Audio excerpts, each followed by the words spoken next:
rock show. That corporate rock show.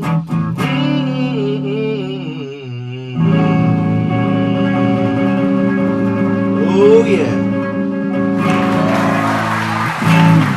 Alright folks, ladies and gentlemen, welcome once again to That Corporate Rock Show. And today, where the adrenaline keeps on pumping and the amps are cranking and the volume goes a notch up, and we have an interesting and fantastic guest with us today, Nizam Mohamed. Welcome to That Corporate Rock Show. Thank you very much for having me. So Nizam, come on man, you're in a studio here and you're being recorded. And we are now live at the Studio 10. I'm Gerry. This is Nizam again. And on That Corporate Rock Show where things happen a little bit differently. Nizam, what are you feeling right now? I'm excited. It's just so good to be here. And the studio looks amazing. Thanks for that. Okay, something a bit different, Nizam, perhaps from what you've been used to in that corporate world of yours. But let me ask you a question. Let's deep dive straight into it. What's been happening with you the whole week so far? Oh, this week has been fantastic. We had one of the most important deployments in our business last week, and that was keeping us awake almost all day, 24 hours. I'm waiting with bated breath to learn more. Pray tell, what's happening? What kept you awake? Okay, we have introduced a AI-based badminton review system. And after working for nearly a year, we had an opportunity to work with the Badminton Association of Malaysia in their National Juniors Elite Tournament. And this is the highest we can get in terms of a junior tournament nationwide. So it went for 6 days, close to about every state in Malaysia was there. And then the finals was hosted yesterday, and it was a fantastic success. So we are just delighted. My goodness, you know, the way that you're explaining it, right, actually makes me feel like I'm in the stadium and I'm watching the game and the adrenaline is pumping and the fists are in the air. I mean, were you there, and actually what's exciting at the moment, and what keeps you excited now? Oh, that's exactly where we were. We were at the Bukit Juara Stadium in Bukit Kiara, and that was just an amazing field because there was close to about 8 courts and matches happening in all 8 courts throughout the day. There was close to about 250 teams and players across the nation. This is the biggest in terms of a junior level tournament across Malaysia. So we happened to see people from Kedah and Penang and Perak, pretty much everywhere. It was all excitement, enthusiasm and cheers and applause all through like the last 6 days. So it was just amazing. We were playing the technology part in it. So with our new tech using AI, we have simplified challenges and video streamings and live scores, pretty much every tech that is needed for badminton. We've been supporting for this tournament, and this is one of our biggest milestone deployment, I should say. We had our challenging system, which is originally available only in the World Tours, available in this tournament. And the players were so excited because they're getting access to something like this for the first time.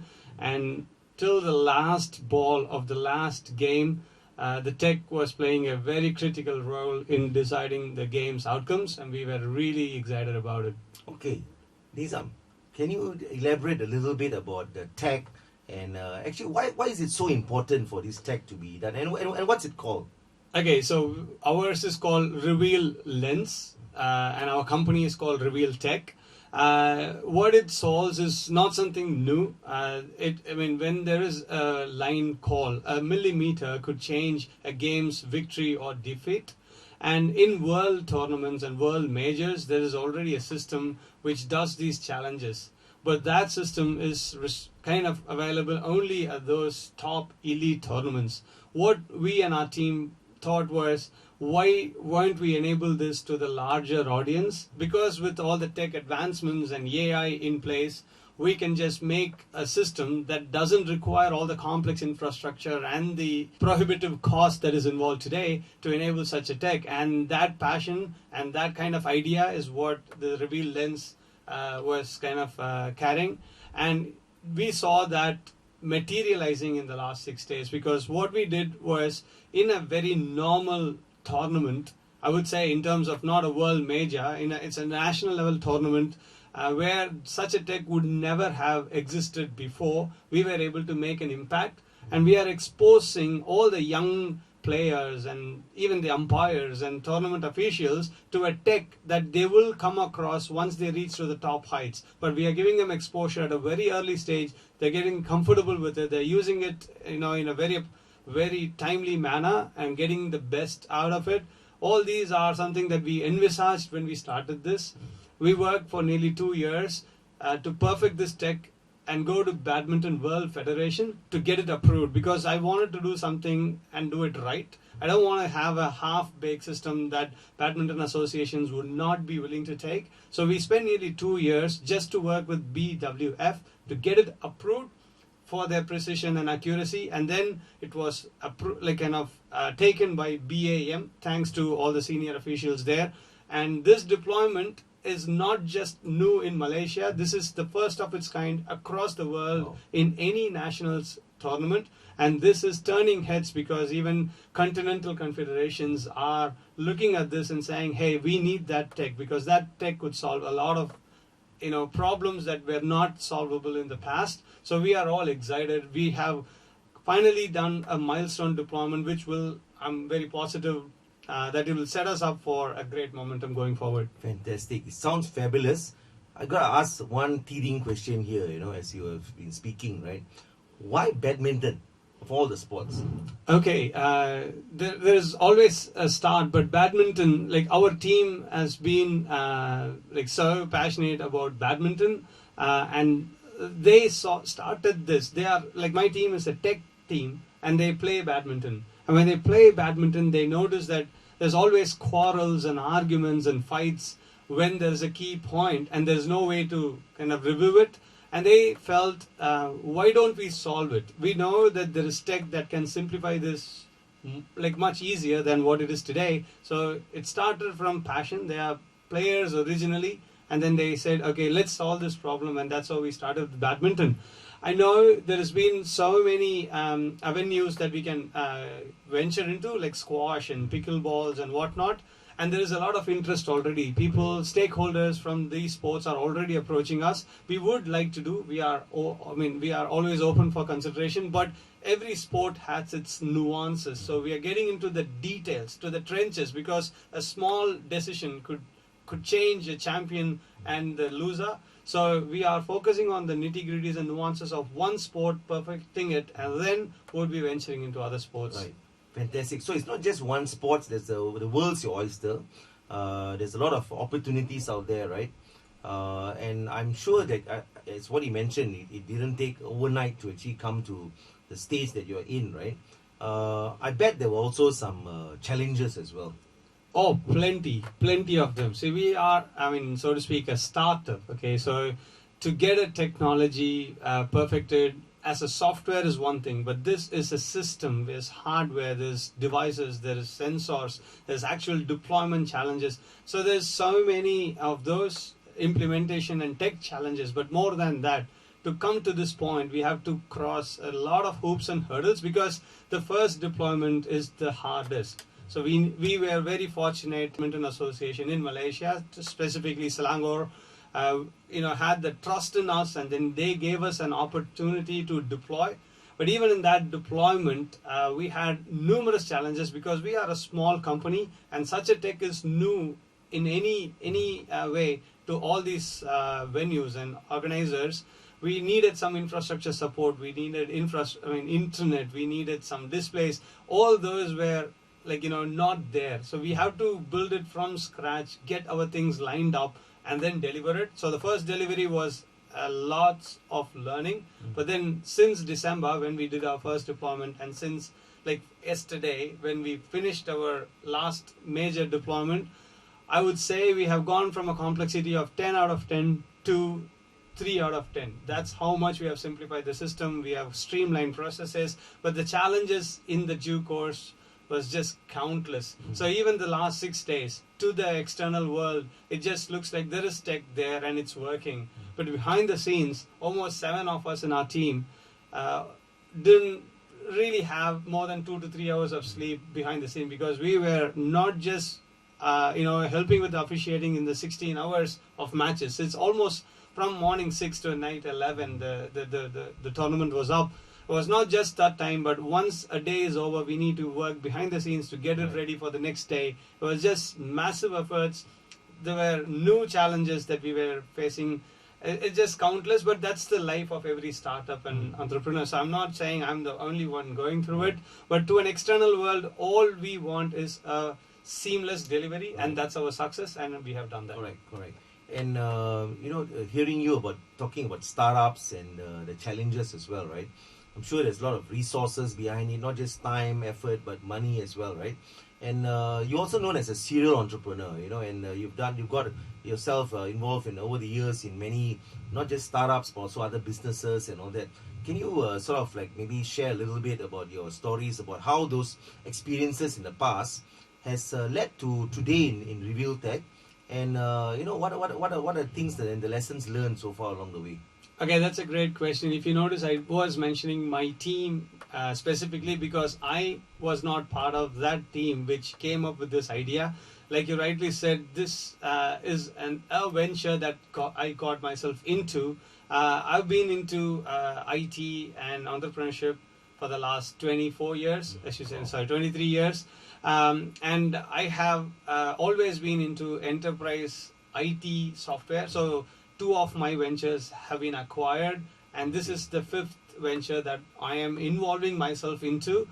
So after my last exit, I should say, in 2023, I thought I'm going to retire. But then came this company where the guys were young, they had an amazing idea, they had the passion to do it, but I just felt a little bit of guidance to them would take them to places, and that's how I got myself into. So I am not a badminton player. I'm agreeing, I'm not a badminton player, but I am a person who can see, there's value in a concept, and I can see I'm solving real problems. So my passion in this whole business is solving real problems, and there is no one else at this space, at this point of time, who is able to do it. So I felt I will commit myself into it. So I kind of invested in this company, acquired it, and then now I'm kind of leading it from the front in terms of business and executing it. Right. It's so interesting hearing you, right, Nizam, and the fact that you said that you are not a badminton player, but you're involved in a badminton-centric technology and environment ecosystem, right? Does that mean that there's a lot of hope for others out there to delve into areas where they're not experts in, or they don't have a passion in, but suddenly you find a passion for it in different way, right? Yeah, so there's 2 types of passion that is driving this business. My team, they are badminton players and tech players, so they have that. I have a passion to solve problems, and I'm seeing real problems, real challenges, outdated tech in a space, and I'm seeing a team who can have the potential to solve it. And in my experience, I can bridge these 2 together, guide them in a way that we can get into the right venues. So my passion is solving problems and making a small concept into something that is acceptable across the world.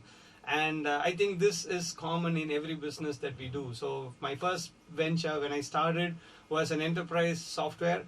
It took me nearly 1 year to get 3 clients, but then with the right approaches, we went to close to 500 enterprise deployments. When we were acquired, we had 81 of the Fortune 500 companies in our client list. So those were all the learnings. So I know how to fine-tune a concept, how to approach the right stakeholders to make it work. So I'm just bringing the business expertise, and the badminton expertise and passion is carried by the team. Right. And I should also say this is also attracting the like-minded people here. So I have a team in Malaysia now, which was formed by itself. So I did not go hire, but they approached us. They have badminton background. They have the absolute passion for the game, and they want to make a difference in this field, and they have joined our team as well. So we have a lot of synergies, different expertise in our team, which is helping us get here. Right. And I also detect a little bit of, maybe not little bit, quite a bit of mentoring aspects from your side, yes, from the language that you've used, right? Are you by any chance involved in any mentoring programs in the past or even currently? Yes, there are things that we do for work, and there are things that we do for ourselves. So mentoring is something that I do for my own passion. I've been an active mentor in multiple, incubation cells and entrepreneurship clubs. noticeably, there's one called IIT Madras in India. Right. That's one of the largest tech startup incubator. So there are at least 3 unicorns from that incubation cell in the last 2 years. I am one of the 32 mentors in there, and I also do mentoring in multiple other startup incubation cells as well. And as part of this mentoring group, I get to meet startups every second week. I'll be given a problem, a question, and then we kind of sit with them to work. That has given me not only immense pleasure, but also plenty of learning, because we learn from them, they learn from us. It's been an amazing journey. And this company, Reveal Tek, that's how I met them. So they came to me for mentoring. They wanted my ideas on how to make it work, and I saw this is more than mentoring. This requires active involvement, hand-holding, and bringing them across. And now this is my team. Fantastic. You know, it's fantastic how the dots are connected, right? Yeah. And are you offering any of your expert wisdom of mentoring in the local scenes over here? I would try to say, there are so many people who are sharing ideas as well. But yes, in Malaysia, so I recently moved to Malaysia in last, I should say, end of September. I moved from Australia, and I'm already in discussion with a number of organizations here, even discussing with the likes of Merantis in the world. So I'm trying to engage myself into the mentoring space here.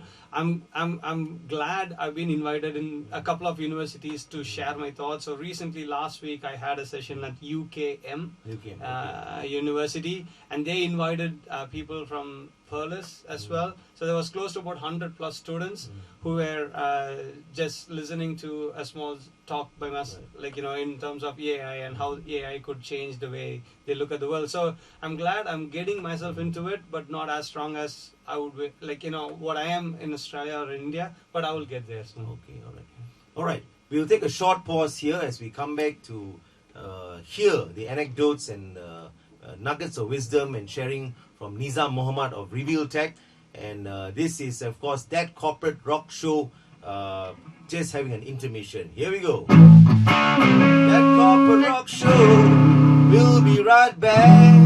That Corporate Rock Show. Oh yeah, we'll be right back.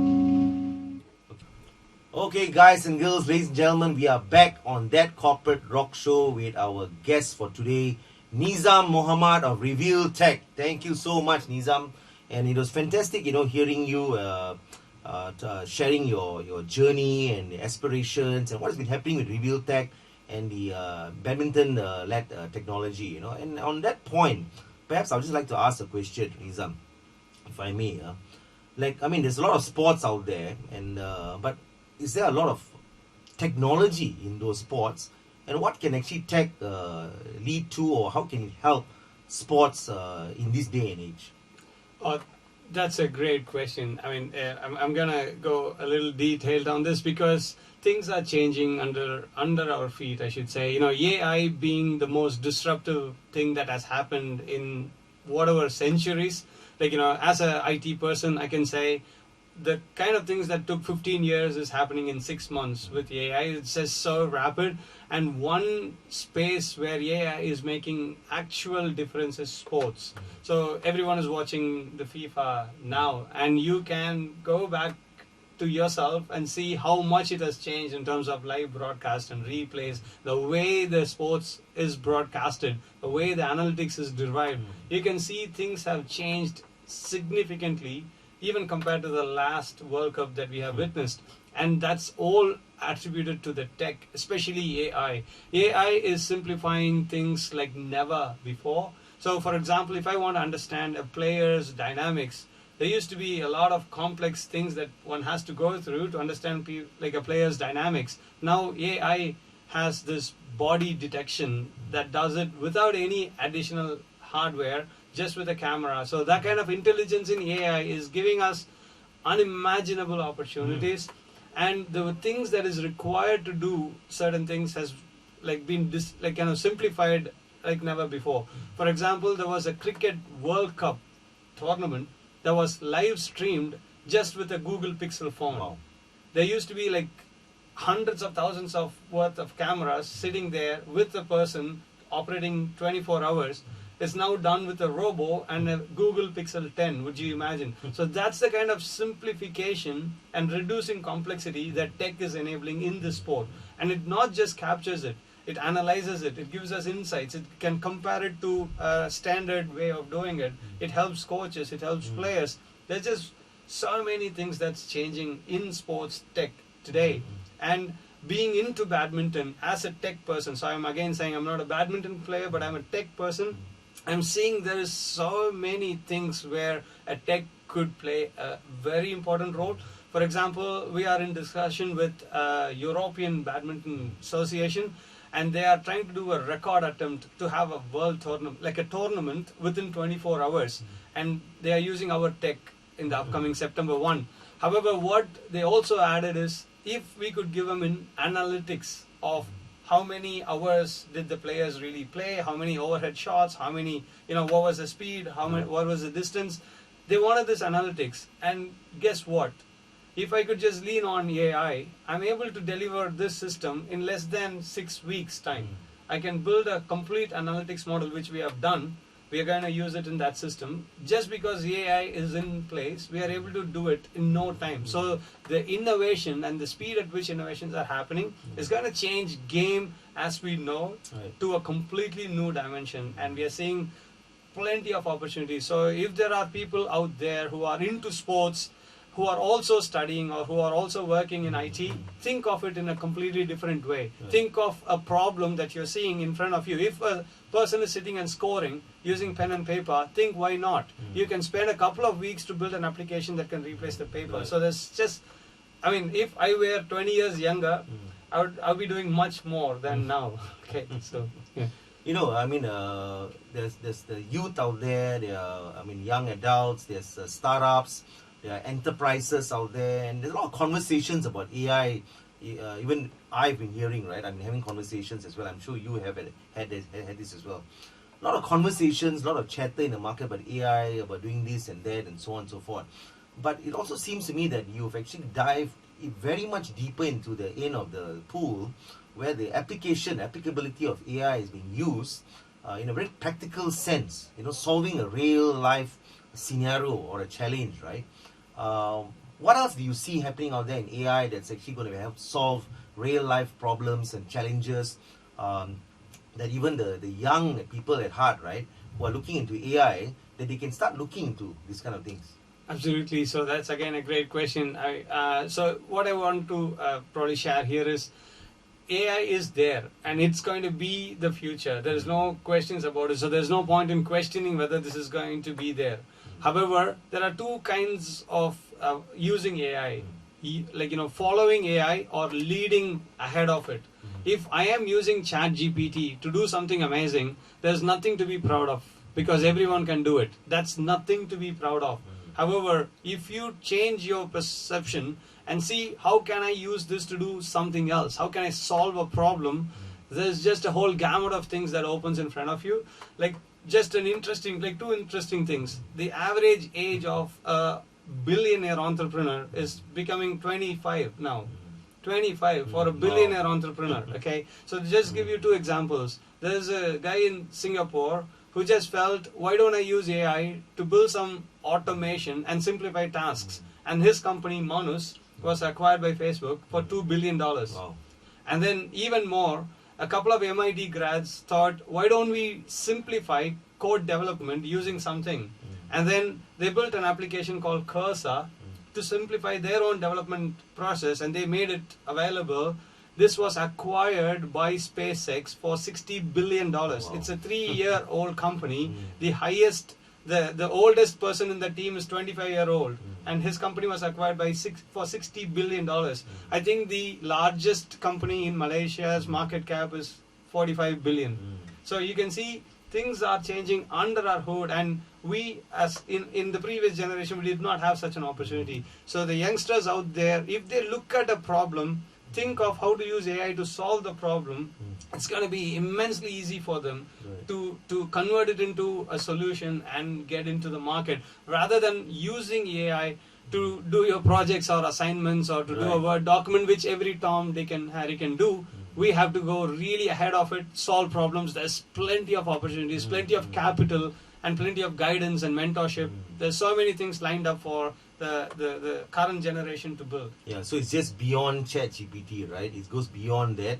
And I'm just wondering, Nizam, also, with my guitar in hand and the music and all that, right? Can use AI, start using AI to build $1 billion enterprise here and all that. What do you, Let's what do you it. think? Yeah. So to start doing that, but I'm not sure whether I fit into the 25-year-old age bracket, So that's the only thing that I may not fit into. Okay, it's fantastic to hear that, And Nizam, actually, looking into ahead maybe of the curve, right? With all that you've done, all that you've achieved, and all that you're doing, and of course going through, I'm sure that you're setting up a lot of benchmarks, and you mentioned Europe, and international, the stage is already there, right? What's next for RevealTek and your technology, and basically what's next? Okay, so what I would say is we have spent at least 3 years to bootstrap. We have just done, as I said, a first milestone deployment. And what I'm seeing in front of me is just a very big opportunity to solve real problems. So already we are seeing very good interest. So we are talking to Continental Confederation. So we have been working at a national level, but then thanks to this record, we are now talking to Continental Confederations, which means, for example, all the countries come under them and they are trying to standardize this tech across. All those are just opening really big opportunities, but we are not stopping there. As a tech team, we are seeing gaps in everything. For example, there's an acute shortage of line judges in this sport. It's a small problem. And why don't we solve this with tech? And we can. So we are working on that. Analytics, we are working on that. So there's always a problem and we are quickly entering into it and trying to do it. So RevealTek will be innovation firm, not a IRS company, but an innovative game sports tech company. Will try to solve problems in the space of badminton in the near future.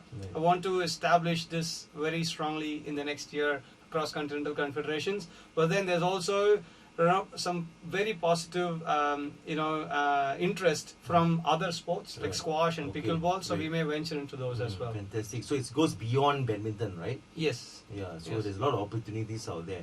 Fantastic, Nizam. And ladies and gentlemen, guys and girls, you've heard Nizam Mohamed spew his tale and stories and the challenges and the wins especially, and also the interesting ways of the insights, of looking into AI and technology and looking at problems and challenges. So I think that's very interesting. One has to not just look at the linear way of the thinking, right, the line of sight, but a very 360-degree kind of a thinking and a thought process. And I think there's a lot of opportunity for the young, for our youth, and for our nation. And what do you say about being from Australia as well, in Malaysia, and being a person who's well-traveled, Nizam? What do you think of the Malaysian hemisphere and the local environment here in terms of opportunities? Okay, so I should say a little bit about myself. So my businesses have been operating out of Australia mostly, and I've got businesses in the US and the Middle East, and I've got a back-end team in India. So I've got some experience traveling across and working with different places. I would say, I've been here for the last 7 to 8 months. What I'm seeing is there's plenty of opportunities. One amazing thing that I'm seeing here is the government is taking ownership on its own to encourage startups and entrepreneurships and support people. Right. So the KL20 program, for example, is focused on building innovation and entrepreneurship in Malaysia. And there are so many opportunities that's opening up here as well. And I don't know if I can say this, but there's a lot of shift from the Middle East to the Southeast Asia now. And Malaysia has all the right setup now to be emerging, and semiconductors and semiconductor space has always been a strength of Malaysia, and now that's the bread and butter of AI. So if there are people out there who have ideas around microprocessors and autoscalers and data centers, Malaysia is the place. It has one big advantage that the neighboring countries doesn't have. This have lots of space and lots of support from the government as well to venture into those spaces. I just see Malaysia being set up quite well in terms of the geographical location government infrastructure initiatives and support, and also the local education system is also gearing up towards what is happening in the world space. Fantastic, man. Thanks, Nizam, so much for that. Ladies and gentlemen, you heard Nizam Mohamed, and we'll take a short little break for a while.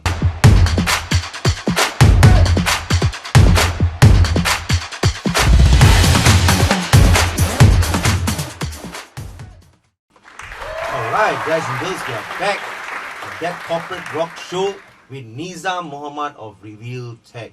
And now, Nizam, I got to ask this burning question, which I think many of the people watching this podcast have got to ask as well. What makes Nizam Mohamed tick? That's an interesting question. I'm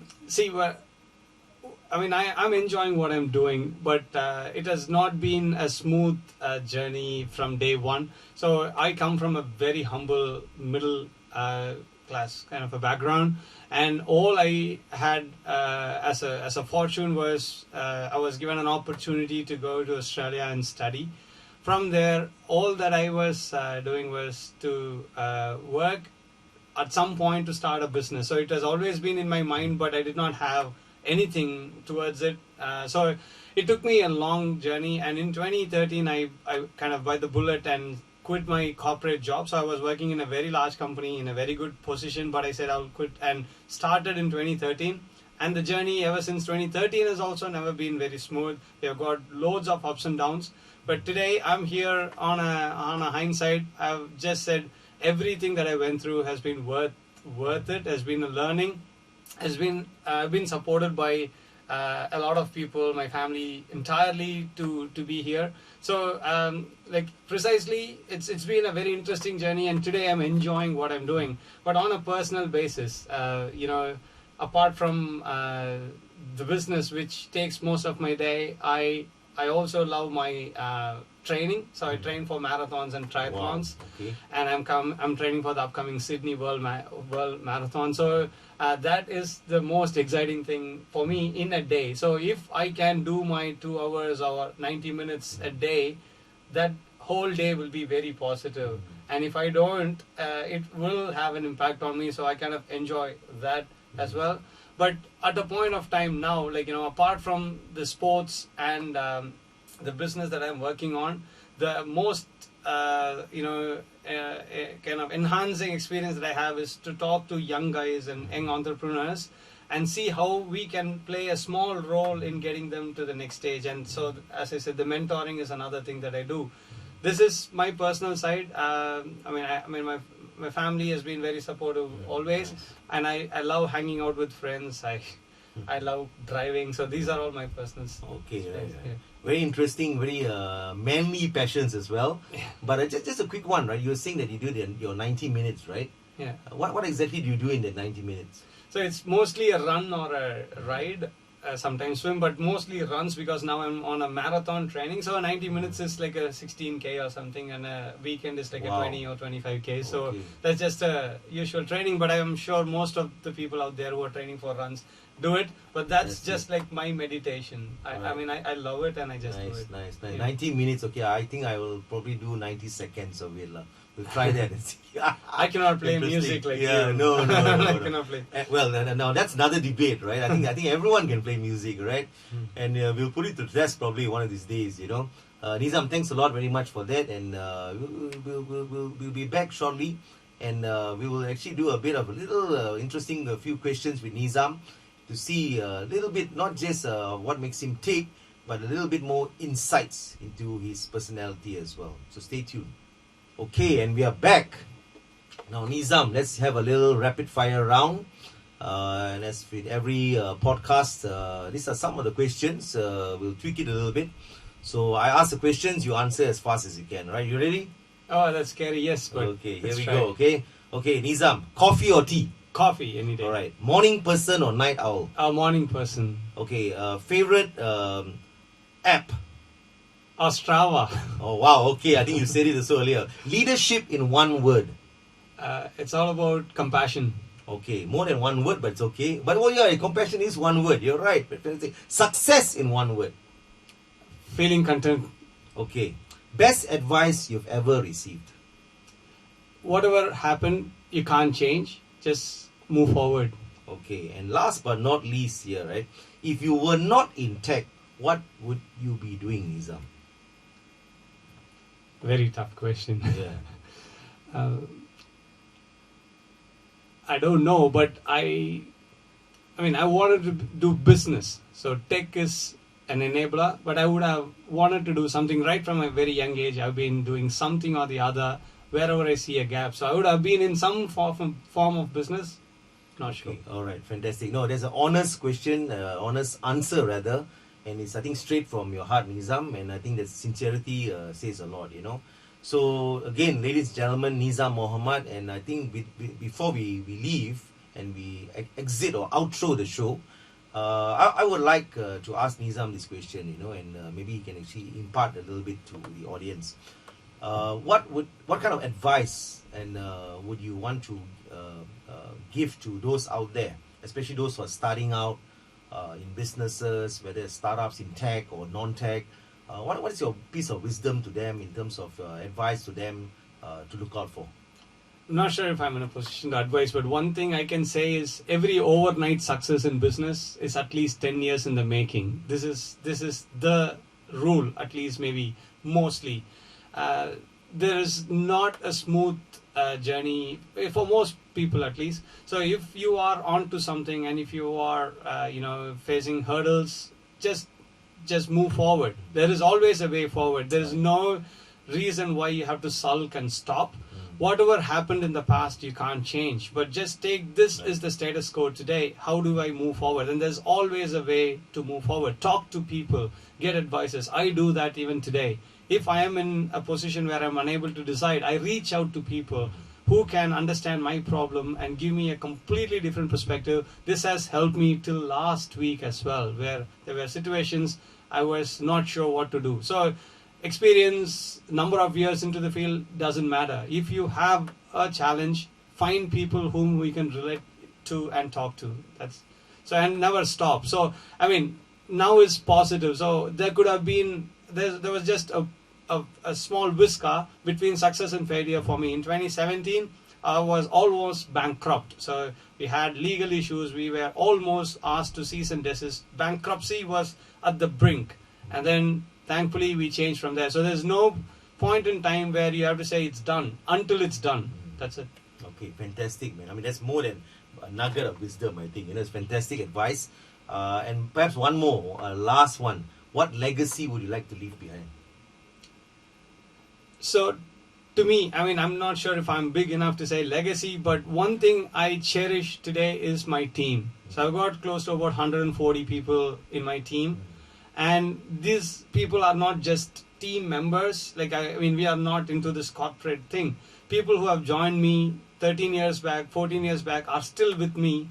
And I just feel that is my biggest success. Each one of them has a story to tell with me. I've hired people on hunch, not by their background. If I feel this guy can do it, I'll just hire him. I've got people who were running cafes. I've got people who have disabilities in hearing. I don't mind. If I feel he will do it or she will do it, we get them on board, and it has always worked. And these people, I can say, would do anything for me as well. So I think having a great team is the biggest success I see in running this business. So in terms of legacy, I'm not sure if I've achieved that much to leave a legacy, but I just want to say, haven't harmed anyone at least. All right, fantastic. Thanks, Nizam, for your candid approach. Ladies and gentlemen, guys and girls, Nizam Mohamed. And Nizam, thank you so much for sharing your insights and giving us a little bit of a sneak peek into what makes Nizam tick. And also Reveal Tek's technology and into the area of badminton, and not just badminton but beyond that, and in other sports, not just locally but globally as well. Your aspirations, your dreams, your passion, and I think a lot of it actually was so much ingrained here today, and it's so clear, and to me at least, sitting next to you right here. And of course I would like to ask you what's your favorite song, but I'm going to ask you that anyway. Not your favorite song, but what's your favorite type of music, since it's a music, that corporate rock show as well, right? I think I admitted, I'm really, I don't have any particular genre that I follow. I like music. Okay. I mean, I listen to songs, but I'm not sure if I'm expert enough to say I like this kind of genre and things like Okay, that. okay. And I'm not going to get you to sing with me or to do anything now, Nizam. Don't worry about it. Sorry, that will be Yeah, a don't worry. punishment to the listeners. Okay, so ladies and gentlemen, there you have it. Nizam Mohamed of Reveal Tek, and on that Corporate Rock Show, I'm Gerry, your host for that Corporate Rock Show with Nizam Mohamed of Reveal Tek. Thank you very much. Where the amps are cranking, the adrenaline is pumping, and the volume is set real high, and you're gonna get where business meets rock and roll.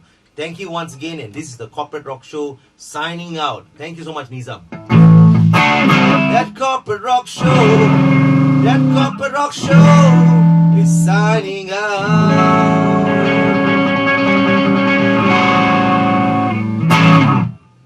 It's a wrap.